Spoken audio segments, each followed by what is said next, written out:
Welcome to It Takes Two. I'm Blair. I'm Chris. And today we'll be talking about The Later Daters, Season 1, Episode 4. Listen, I need y'all to subscribe, like, share, comment. Thank you for all the views and the comments. You ready, Blair? I'm ready. Let's do this. All right. Anise and Bill. Mm-hmm. So Bill says he only dates black women. Okay. His kids are biracial, and he thinks that black women have a higher level of energy and passion. And he can match the passion. Okay, I hear you, boy. Well, Anise has only dated black men. She talks about how she grew up during segregation, and then when integration was just starting. She flirted with a guy in class, and he asked her out, but she felt like he wasn't supposed to do that. We just supposed to be flirting, not actually exploring this thing. Bill thinks that it is a bit of a red flag that she hasn't dated interracially. She's feeling good about Bill, but he says so many things work on paper, but they just don't have a spark. What are your thoughts? My thoughts, I think that Anise isn't ready to explore something outside of her comfort zone. Yeah. And I think that's okay. I think giving her history, the fact that she lived in the past during, when integration just started, I think it's okay that she stick with what she's used to. Yeah. I think that when it comes to Bill, even though he is a white person who is familiar with black women because that's all he's ever dated, it's still kind of like a anomaly to her. And she I don't think she realizes that it's more common than she thinks. And I think that when she was going through the date, she was asking him all these questions like, how is it approaching black women? And how is this and how is that? And to him, he doesn't think twice about it because that's who he dates. But it's as though she's making it a thing instead of really getting to know him as a person. So. Yeah. And he said that it's a red flag that she haven't dated someone outside of her race. Yeah. Well, Bill, you only date black women. Yeah. What are you saying? The same thing can be applied to you. Now, I don't know the history. I don't know if he lived in America for a long time. Well, if I could say why that's a red flag for him is because now he has to teach somebody. I understand that. So that's not... So I don't think he's looking at it as like, you haven't dated interracially, like maybe you're closed-minded. I think he's more so, I could be wrong, but I think more so he's thinking like, this is new for you, so I'll kind of be your guinea pig. I mean, you will be. Yeah. But I think she said he's English. Yeah. So I don't know how much American culture he really have and things like that. So I'm more with Blair. I'm more like this. You're already in your 60s. Yeah. You're already used to. You listen here. Just stick to what you know. Yeah. You get what I'm saying? Like, stick to what you know. Life.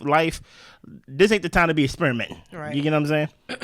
They talk a little bit about how dating was back in the day. Yeah. And they shared that you could put an ad in the paper that you were single. And so I thought that was kind of interesting to learn. You tell them what you were looking for, just kind of like how the dating apps, just how you have your profile on the dating apps. But it would be no pictures though. It would be an ad in the paper. I'm not trusting that because everybody gonna think they handsome. Yeah. And everybody gonna think they're cute. So I'm like, nah, I'm sorry. I need a picture. Yeah.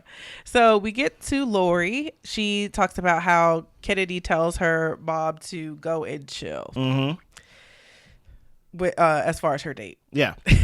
We got Nate. He is on his, what date is this? Third date. Yeah, I think it's his third. He is going out with Lisa. She's 56, divorced, 2 years single, 2 kids, and she is an esthetician. Nice. When she walked in, he thought she was gorgeous. She finds him attractive. She was married for 33 years, together for 38 with her ex. She has a 34-year-old and a 31-year-old. Both of her grown adult children still living with her. Wait a minute. What's going on? Yeah.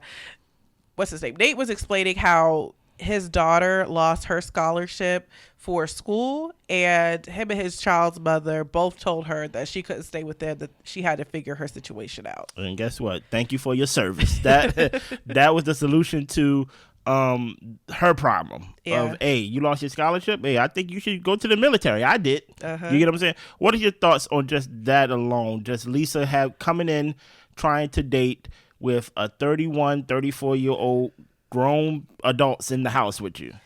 I feel like that's unappealing to older people. I feel like if you have raised your kids, they're grown, they don't want to date somebody who has kids in the house. Yeah.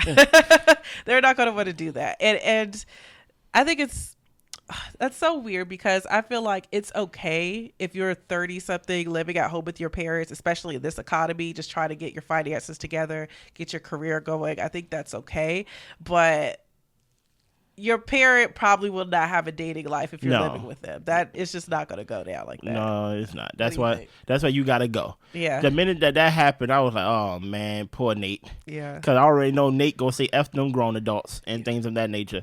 Especially since he sent his own kid overseas to, like, the Air Force. You get what I'm saying? So, I think in a nice way, he already said no in his head. But in my head, I also think he judged her too. I think it's like, whoa, what is your parental style? Like, to where they feel so comfortable that, like, these grown adults live with you. But, you know, it is what it is. So we see Lori on her first date. Yeah. She is out with Ty. He is 59, divorced, single 7 years, 3 kids, investor/entrepreneur. She already sees things that she would upgrade about him. Yeah. She feels like she's seen him somewhere before, though. He talks about how he's been focused on business and hasn't really been dating, but he will find time for somebody he's interested in. Yeah. They both are into people who are intellectual. She noticed that he mentioned her toes being done. And he says that he is definitely a foot person. Okay, nasty. He's fine with being with a woman who is in the spotlight. And she is kind of just running off multiple questions at him, kind of interview style. Yeah. She's asking, does he want to be married again? What's it like being in a relationship with you? She asks why he's looking to the side and not at her when he's answering the question. He explains to her that when he talks, he just looks away, but would you rather I just be here and be focused on you? She says she doesn't want to pick at him and tell him what to do, but yes, it would be nice if you looked at me. Okay. He talks about how there was a point in his life when he was narcissistic, but he worked on himself because he couldn't stand himself at one point. He asks if they are going on a second date, and we have to wait for that response. And if you was to give Lori a grade of how she did on this date, you would give her what? I would give Lori C+. I was gonna go C-. I would say C+. I think that she was okay. I think that she was a little intense with the questions. Yeah. Because there's a lot of things that you kind of have to allow time to reveal, like asking somebody, how are you in a relationship? I mean, will we be in a relationship? I don't know. Like, see if you like the man at first. Like, ask him what he spends his time doing. What is his interest? And, you know, really try to get to know the person. Yeah. But, yeah. What about you? C-. Okay. She is into child behavior, something like that with her career, to where she studies behaviors. Oh, okay. And I'm like, you're not at work. You're on a date. Do you get what I'm saying? And you don't have enough, what's the word? Coof. I love that word. I don't know why. You don't have enough coof about you to just think these things, but you're saying it. Yeah. Like, okay, he's observing. He noticed your toes. He noticed all these things. There's things I notice on women that I'm not going to say out loud. You get what I'm saying? Because I'm not a weirdo and things like that. I give you a hint. I notice hands. Okay. Chip paint. Don't touch me with the chip paint. You get what I'm saying? But my thing is, she's like, to your point, kind of intensely going at him or questioning him to kind of, in a way, big up herself as like, oh, I noticed because I study behavior. This is what I do. And like, I love an intellectual. It's like, it's almost as if it's like they are in a tug of war. And he's like, I don't want to be on a tug of war. Like, I just want to talk and date and just chill. You get what I'm saying? And that's what the daughter tried to tell Lori before she went out there. Maybe she would have got a B+ instead of a C- from me, as if that matters. But I felt like, hey, you look beautiful. She looked great. Let's start with that. The glasses look good. I did not see you touch them one time, right? Now you're dealing with a man, and we're dealing with someone in her age range, right? You're dealing with a man. You can't be aggressive with a man, right? Like it takes a special man to like that aggression, but most of the time you have to kind of got to play it like, you know, you got to play coy with him a little bit. You can't come off too strong because he want to be strong, you know? If it seemed like you got everything in control, he don't want to, you know, like, oh, you have no need for me, you know? And, you know, I did like the point, especially since Blake will reveal it to us later on. She was like, I seen you before. He was like, no, I haven't seen you before. So we're back to Nate and Lisa's date. Yeah. Lisa knows that she is too soft for her kids. Wow. He says in their 50s, you know, they're still going to be hanging around, you know, your older adult kids are going to be around in their 50s because you haven't cut the cord, so to speak. She tells him, no, you're going to help with that. You already lost me right there. Have a good day, Lisa, you know? But the thing is, I think he finds her so pretty because he says that it was a red flag turned yellow because the kids are grown living with her, but, you know, she does want the kids out. I'm just like, you just say that because you think she's cute. And she got a tramp stamp. Oh yeah, that's it. And she had her boobies out and everything. Oh yeah, listen here, I'm not gonna be with you, but call me back. You know what I mean? And he discusses his military history as well as his injuries. I give him respect for this. Yeah. Was it this date? I think it was this date because we watched a lot of episodes. I think he went more into detail with it on this date with Lisa. Okay. And I want to give him respect for that. Because other time he kind of gave like the cliff notes, but he kind of went into a little more detail. I think it was with Lisa, or maybe it was his next one. So if I'm wrong, just recant what I said and things like that. But I do like the fact that he keeps talking about his injuries, but I wonder, is that the only thing that is like kind of like haunts him? Do you kind of get what I'm saying? Honestly, I think that's his fake vulnerable story. Wow, you don't think he be vulnerable at all? I think that is his safe vulnerable story. Oh, so basically, like this is something that is hard that happened in my life, and it has affected me for years. But I'm good. But honestly, I've built a great life for myself. Yeah. I'm doing okay. I like how I live. So I don't know what else he could be more vulnerable about. Maybe. You want more. But I think that this is a safe, vulnerable story because he tells it to everybody he comes across. He even told it to us before the person, what was it, Logan, said to be vulnerable. This is just something he shares. Oh, so this like his pickup line. So I don't even know if this is a hard thing to share necessarily, other than this is a hard thing that happened in his life. So wow, you're a tough grader, Blair. Yeah. We move on to Pam, who is 70. Pam told Logan that she allowed the second guy to talk. Yeah. She knows that she fills in silent spaces with random talking. They did connect over traveling. And Logan says, at least you see potential with at least you have seen that there is potential with someone, even if you guys may not go the distance. Okay. Pam does have a fear of getting hurt, so she has a kind of thing about rejecting people before they reject her. Look, and I will say, I like Pam's personality. Yeah. But when it came up in that first date, it was a lot. Yeah. It was a lot. So she did do better. Excuse me. She did do better on this date. I do agree. Yeah. Back to Nate and Lisa. Yeah. She offered to take selfies, and they both enjoyed the date. Mm-hmm. Nate ended up FaceTiming Logan, and the conversation went well. He found her attractive. They exchanged numbers, and she was the one who asked for the selfie. You know. He would like to go through the process before reaching out to anybody else or anybody for a second date. Mm-hmm. Logan wishes that he would strike while the iron is hot, but she respects that he wants to date differently, really look at all of his options before he makes a choice that's best for him. And I guess I can respect that. The only thing I have to criticize in this scene is, Logan, who's in charge? Like, is it you or is it the person you're coaching? Usually the coach is the one that tells the players to plays. You get what I'm saying? Well, the thing is, as the coach, she can't tell him you're done. Nobody else. You know what I'm saying? Yeah. Like, he has to decide to pursue or to continue dating. Like, I don't think she can make that decision for him. I understand that, but it's like, I don't know. Maybe I'm so used to not. Maybe she's really a great coach, and I'm used to seeing bad coaches on these reality TV shows. Okay. And maybe she's giving people space to actually come to their own conclusion and things of that nature. Because I'm not used to it. And probably to learn as well. Yeah, because I'm not used to this backseat driving, literally. You get what I'm saying? But I also feel like in this age group, you can't be heavy-handed with them. Okay. Because they are older than you. They're not necessarily that, but they're quick to throw up boundaries and walls. Even when she suggested the glasses to Lori said, "Oh, I'm not doing that."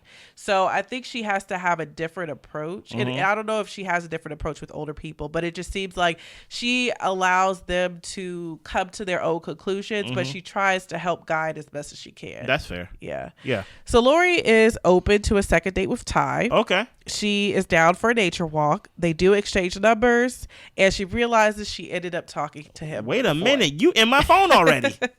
So apparently they were texting. They had met each other off of a dating app, and they last spoke in 2017. Now she needs to know why they stopped talking. Yeah. Ty doesn't know why, but he does plan on giving her a call. Okay. Lori needs to spend more time with him to determine if it's a romantic or a friendship connection. You thought it was weird that she had his number before? No, I thought it was weird of how she reacted. Okay. Right? For something that happened in 2017, we're talking about 7 years ago? Yeah. Maybe even 6 years ago, depending when this was filmed. Like, that's what I'm like, where's your where's your decorum? Like where's your tact? You get what I'm saying? Like you can find out that you have the number and things like that, but you ain't got to make a scene. And I'm not saying she made a scene where everybody turned around to see what's going on, but she's like, oh, I don't forget faces. I don't forget faces. And now I need to figure out why we stopped talking. And I'm just like, hey, chill. You get what I'm saying? Like, I just felt like Lori can just dial it back just a little bit. I want to see a little bit more feminine Lori, more than like assertive, dominant Lori. You get what I'm saying? Yeah, I thought it was a little weird at first because if you guys were talking and things kind of fell out, then I do wonder, was the interest ever really there? But I also know that with like online dating, sometimes the options can be so numerous that maybe someone piqued your interest more than the other person at the time. Facts. And then the conversation just kind of fizzled out. So if they don't remember what it was, then I say give it a try and see how it works. And you don't remember what it was. Yeah. So that's what I'm like, it was 7 years ago. Yeah. So it is what it is. So Avery comes by Suzanne's house to pick her up. They end up going to the Georgia game. They do a little bit of tailgating. He ends up calling her a sweetie. She asks him, what is my name? He calls her babe a few times, but he tells her, I know your name is Suzanne. Yeah.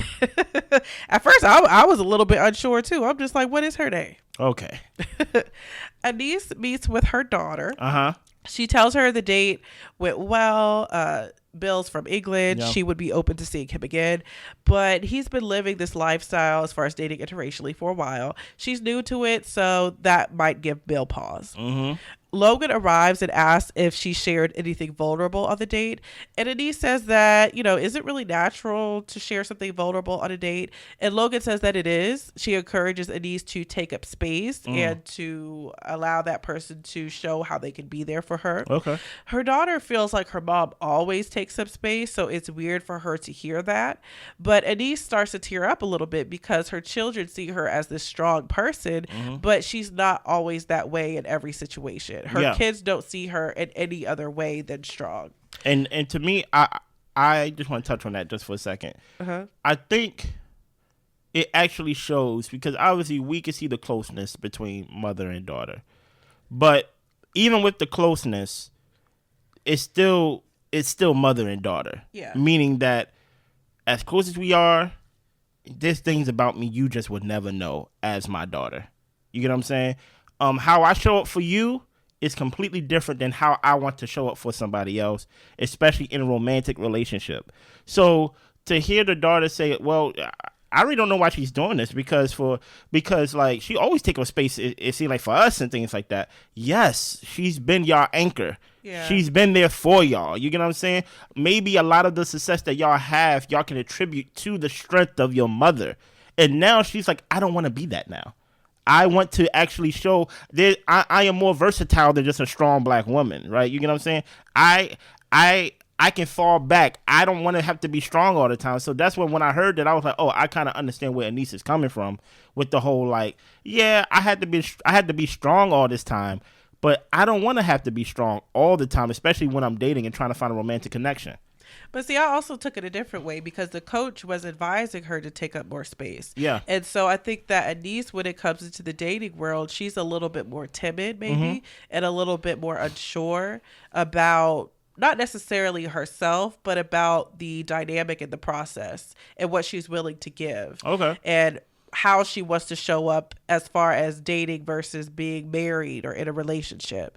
So I think that, like, you're right, the daughter sees her as strong because that's what the mom has had to be her whole life. And Anise also has said, yeah, I'm a leader at work. I do all these types of things. Yeah. I don't necessarily want to be that way in a relationship.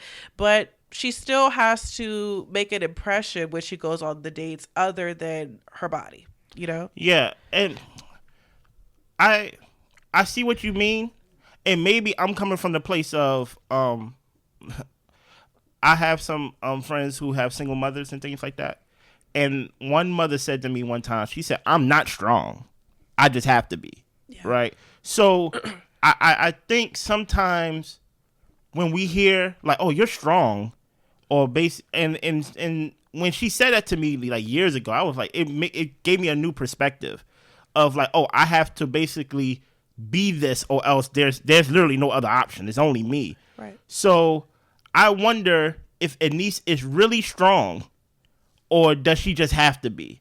And her kids only see her in the view of strong because like I don't want to say a facade, but I'm just saying like I think when she does want to come off soft and things like that, guess what? You come across people like George. You get what I'm saying? And it's like, and they kind of take advantage of you and they start calling you ghetto and things like that. Or when you try to come off strong, now they call you like a strong black woman and things like that. Like you're like aggressive. So I think her timidness come from like, this is what I am, but I don't want to be taken advantage of because I don't want to be vulnerable. Like, is it normal to be vulnerable on like the first date? Like, it's almost like a protection for her because it's only her. Yeah. Okay. Yeah. So we move on to Pam. Yeah. She went from liking Paul to not liking him. Wow. Pam is hesitant because they've been in contact and she thinks he might be a little bit more into himself. Okay. He told her that he would be out of town. Pam says that if he wants to go out, he should reach out. Mm-hmm. And Zoe, her granddaughter, tells her if you like him, then you should text him. If he doesn't respond, you could block him. Okay. So Zoe sent a message to him asking if he wanted to get together when he gets back in town, posing as her grandmother Pam. Yeah. And they end up finding him on TikTok. He did go to Tennessee and they see some of his singing videos. I ain't gonna hold you. I seen some of the singing videos. It's giving hell to me and stuff like that. I ain't gonna hold you. The text was dusty. Maybe the granddaughter could have thought of something else to say, but it was funny. Uh-huh. It was funny. I like that the granddaughter sent the text. I feel like she could have worded it different though. Possibly, but I feel like that generation, and maybe it's not just them, I think just people in general. Like I think some people are so used to the other person like taking the first step or to jumping in, and all it takes is one person to make the move and the other person will follow. Okay. So I feel like with Pam, if you like him, make it known. If he doesn't respond, like Zoe said, it is what it is. On to the next. Suzanne and Avery are at the gate. Yeah. He is really into her. When he's driving her back home, he's telling her that he would never have a threesome. He wouldn't want to share her with anybody. He gets jealous very easily. Yeah. I don't believe him. I think he's testing her. She likes to hear that he is attracted to her, and they really had a great time. He ended up coming into the house because he helped just bring the coolers back up to the house, and they ended up sharing a kiss. If you had to grade their date, what would you grade it? I would give it Suzanne and Avery. I'd give it probably a B- because he started getting weird. But other than that, it seemed like they had a good time. It got weird fast. It was like, I don't want to come off as insensitive. Suzanne is attractive for her age. Let me hard stop right there. But it came off as if Avery was kind of like in it for like other motives. As like, I don't know what it was. But it didn't come off. It's like it was too strong, as if like he found a lick. Like I'm granted, I don't know her financial status and things like that. Great house on like the lake, you get what I'm saying? But it came down. Remind you, this is only the second date, as if like, oh, I gotta lock this down now, and I'm just like, that's a little suspicious. I don't know. I think he was just really sexually attracted to her, and he was hoping that they could get things popping that night. I think that's what all that energy was about. He was trying to release is what it came across. Because I'm like, why are you talking about threesomes? Like, because he even started saying some things like, "You're scared," and she was like, "I'm not scared." Yeah, I think he was trying to egg her on so she would drop her draws. Honestly, yeah, I think you didn't pick that up. No, okay, no, like.